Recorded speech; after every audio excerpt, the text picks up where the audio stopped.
Shoutout to SneakyPig200 for supporting me on level 3 of Patreon. Hey everyone! I'm Albert Boris. So, Mario Kart DS, the 5th Mario Kart game and the second handheld entry in the series. This is probably one of the most revered and talked about Mario Kart games of all time. Everywhere you go, you'll probably see at least some praise for this game.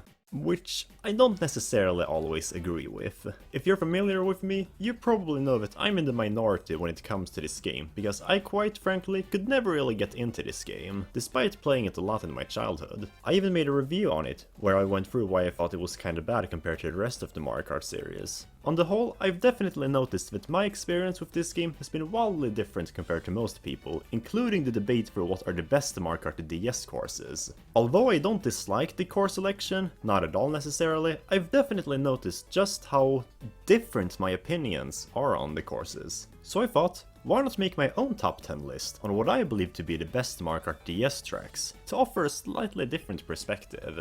Now, save yourselves everyone.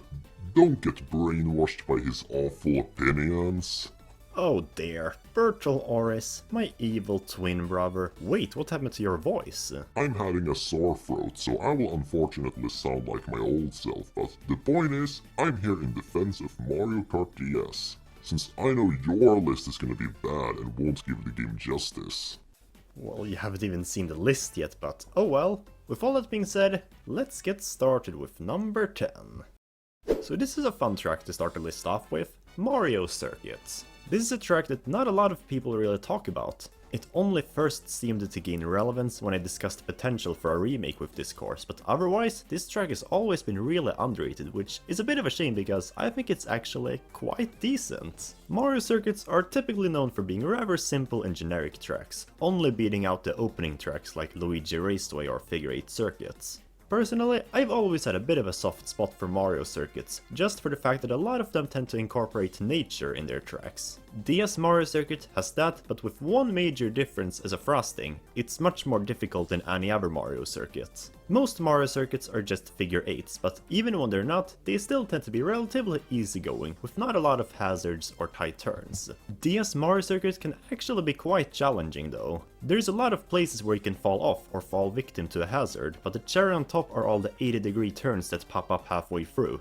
Yeah, we all know SNES Mario Circuit 3 for its own ridiculously tight turn, but this one has 2 more. No wonder they put it in the Star Cup. As much as I love the naturalistic approach of Mario Circuits, it feels even better when it's combined with an interesting layout, so you don't feel like they've wasted potential with all the iconic assets you usually see in a Mario Circuit, like the countryside aesthetic, the pipe tunnels, and Peach's castle. Oh, come on! It's right there with a road and everything. The fact that you can't enter Peach's castle despite how much it's teasing you is admittedly a bit frustrating.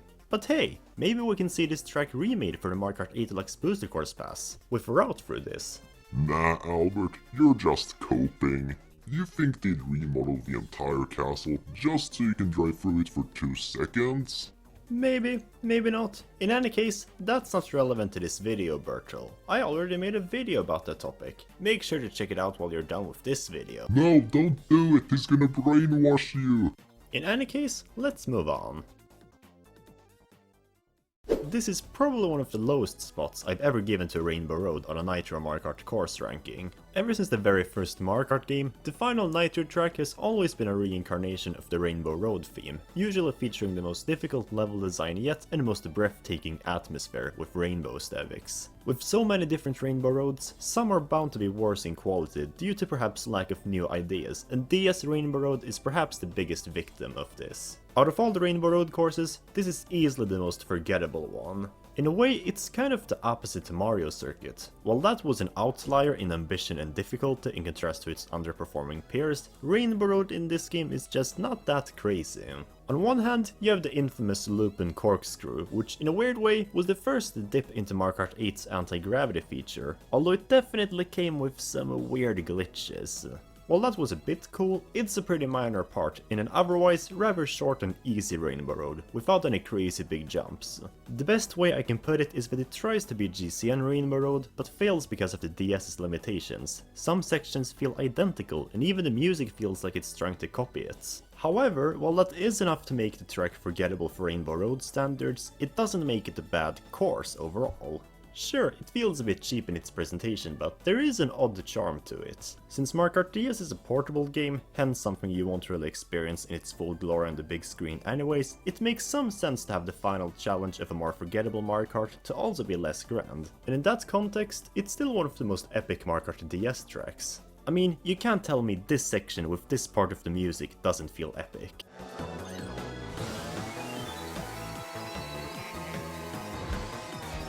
All in all, it may be a poor Rainbow Road, but as a Mario Kart DS track, it's pretty good.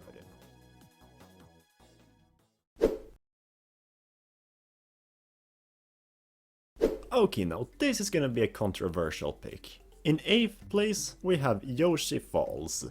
I'll be honest, Yoshi Falls is by far my biggest guilty pleasure of a Mario Kart track. It's just a circle. Maybe it is, but the contents inside is what matters.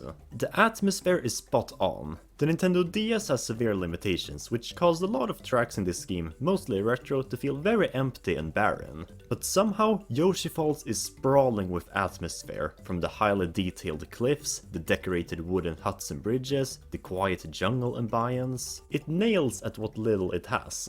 Gameplay-wise, it's kind of divided into two separate lanes, an inner and an outer. The outer is more safe to drive on with bridges and boost panels, while the inner is faster but passes over 3 separate waterfalls, which can send you to the pits if you're not careful enough. I've always found it fun to swap between the different lanes and see if I can perhaps cross the falls without using a mushroom, and the fact that some waterfalls are more difficult to cross is a unique touch. Now yeah, sure, all of this isn't that much for a track. Luckily, however, it doesn't overstay its welcome. It's over pretty quickly compared to something like Figure 8 Circuit, so you don't really get bored. Combined with the absolutely stellar atmosphere of the track, and you have a very cozy little course. Sure, it could be better. Imagine if you could maybe drive in underground caves and go on bridges directly above the water, but for what it is, I've always found this track to be very charming, so it will stay here.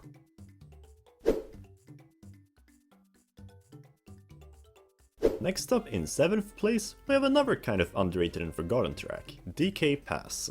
As someone who mostly just played Mario Kart 7, I did not enjoy this track's remake in that game, since the whole road was too slippery, which did not sit well with the twisty layouts. Which is sad because the original track is actually quite good. The road isn't actually slippery here, which makes me able to appreciate the unique atmosphere much more. You know how a lot of courses in Mario Kart feel like a calm before a storm, like Dino Dino Jungle? Well, DK Pass is a unique case of a track that feels like the calm after a storm, as the entire track is set in a snow-filled forest on some mountain with a clear blue sky and playful music. I've always found it to be a unique type of track for that reason. It doesn't have any crazy sections or big jumps.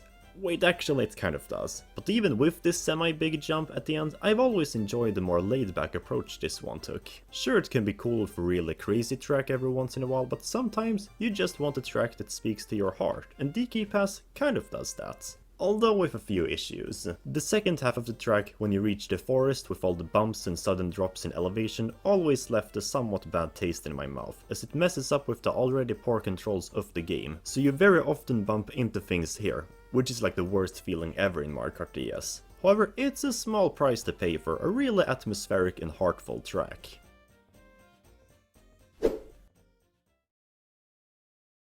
Well, would you look at that, yet another underrated and forgotten course makes it to the list, and it might not be the last one either. Now, Cheep Cheep Beach has always been a bit of a special track to me, so on a subjective note, I knew I'd put this track on the list. Objectively speaking though, I'd still say this track deserves way more attention. Although I don't agree with this statement, a lot of water and beach tracks tend to be seen as stale with not much going on visually. But Cheep Cheep Beach is unique because, yes, while the beach is the main attraction, there's more to it than that, as you've also got a pier, some rocky formations, and even a cozy little forest. I always loved how the setting was more realistic that way, since it made the track feel more immersive, like you were actually going to the beach instead of just being on it at the start. Gameplay-wise, the highlight is of course still the beach section, with the water which will randomly rise and lower, opening up new pathways randomly. Like Yoshi Falls, it may not be the most complex track ever, but with what little it does have, it goes all out, especially in the music. It's just something else. Steel drums are my favorite instrument. I don't know if it's that pleasantly adventurous yet tropical feel it gives off, or the fact that it was heavily used in Freddy Fish, one of my biggest childhood games ever, but it's perfectly utilized in the melody of this song, giving you a slightly nostalgic feeling. All in all, this is a really underrated track, and one of the largest hidden gems from Mario Kart DS. Now, Airship Fortress is a track which I've over time grown to like less and less, but that didn't stop it from barely getting to the top 5 of this list. It's a bit interesting and sad. For the longest time possible, Airship Fortress was actually my favorite Mario Kart DS track of all time, and only in recent times has that changed. The best thing about it is obviously the presentation. The ominous purple sky, the climactic music, the bullet bills getting launched at you, you name it. This is one epic track. Having you race in the midst of a siege with airships ambushing a fortress very high up in the sky. It almost feels like a combination of Mario Bros. Freeze airship levels and Super Mario 64's Bowser in the Sky. And yet you still don't want to see it in the Mario Kart 8 Deluxe Booster Course Pass? I just don't like what they did with it in Mario Kart Tour, like, come on, why did they replace the ominous purple clouds with just a generic lava sea? That was always the most forgettable Bowser level in Super Mario 64. What's next? Oh, Airship Fortress now takes place in a cave, like Bowser in the Dark World. Give me a break. So why is this track not any higher? Well, because the top 4 are even better. But also because besides everything amazing I've said, I don't feel like the layout is all too interesting. Like, driving in the airship and on the fortress is cool and all with the hazards, I just feel like it could have been a little more. Maybe if you explored a few more decks, now that would have been really amazing. It's the same case with Yoshi Falls really, unrealized potential. It's still a really great track, but I can't say it's as ambitious or charming as the next 4 tracks on the list.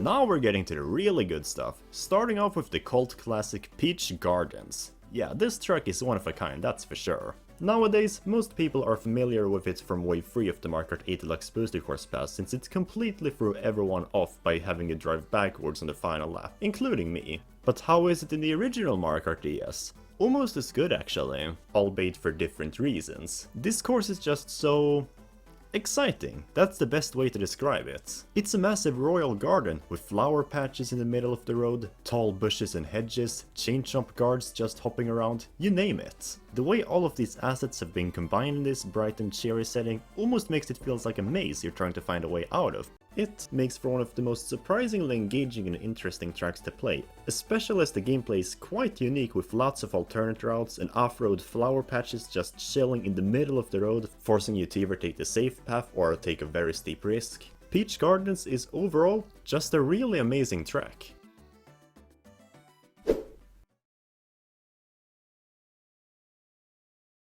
Opening up the top 3, we have Luigi's Mansion. Now, even though this is typically regarded as one of the 5 fan favorites of Mario Kart DS, I've always noticed that more often than not, it falls in the shadows of the other 4. Even though personally, I think it's easily one of the best. Take what I said about Airship Fortress, except the potential for this track is slightly more realized. It probably has my second favorite song in the entire game, and it's perfectly utilized for this haunting track, set in the dark woods at night with a lone mansion just sitting there in the middle of nowhere. Now sure, like Airship Fortress, the main attraction, the mansion, does go by a little quickly with not much going on, but it's still a fun time with the moving paintings and changes in elevation. The forest section is where it's really at though, with the moving trees, the sudden turns, and the long stretches of road with mud all over the place. All of it combined with the haunting green forest setting makes for one of the most eerie Mario Kart tracks of all time for me. Admittedly, the saturation is a bit too strong. Mario Kart 7's remake fixed this issue, along with a few other improvements, but even without those, Luigi's Mansion is definitely one of the best Mario Kart DS courses for me.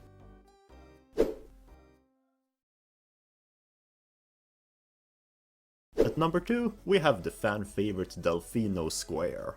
This track is just amazing. We don't typically see a lot of town-based tracks in the Mario Kart series, and even with the city tracks in Mario Kart Tour, I have to say that no town level captures the feeling as charmingly as this one.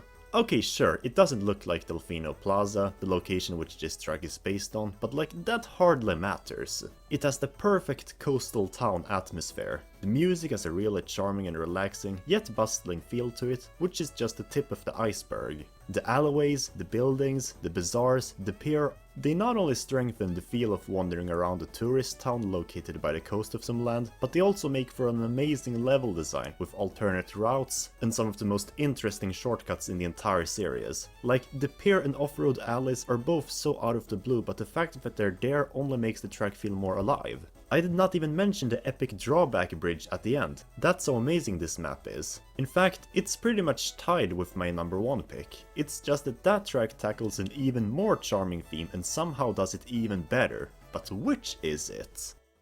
Oh, this is too easy, Albert. It's obviously Waluigi Pinball, right?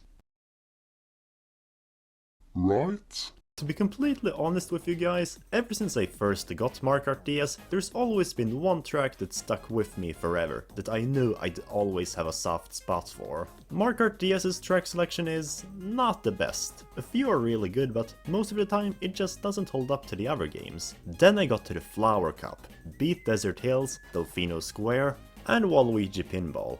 There it was, Shroom Ridge.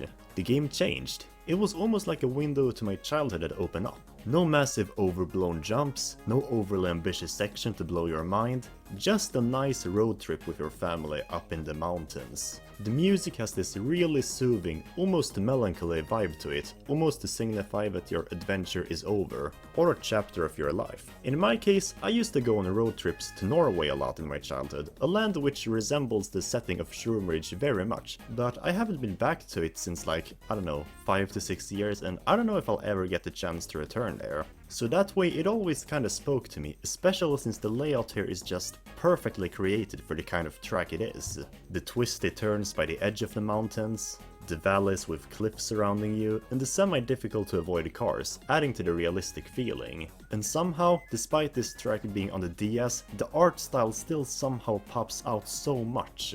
Just what went wrong when recreating this for the booster course pass? As amazing as Delfino Square is, Shroom Ridge just manages to take one of the most charming ideas ever, a road trip through the mountains, go all out on it, whether it be the art style, the music, or even a layout that knows that sometimes less is more. For that reason, I believe Shroom Ridge to be the best Mario Kart DS course. No, I will not accept this. You slept on both Waluigi Pinball and TikTok Clock? Are you even human at this point? No, I am not. I am a Gerbaltician, an extraterrestrial species, as are you, my evil twin brother. Otherwise, we wouldn't be able to stand on these clouds. We are more alike than you think. No, we never will be. By the way, here are my top 10 tracks. As you guys can see, this is actually much more similar to the general consensus, as opposed to the slimy clickbaiters list. Too bad I'm gonna shut off the camera now, so you won't be able to say your reasons. Wait, no! So yeah, that was my top 10 Mario Kart DS courses. But what does your list look like? Do you agree with me or not? Let me know down below, and make sure to like, share and subscribe to my channel if you enjoy this video, as I talk about everything Mario related. With all that being said, I'm signing off.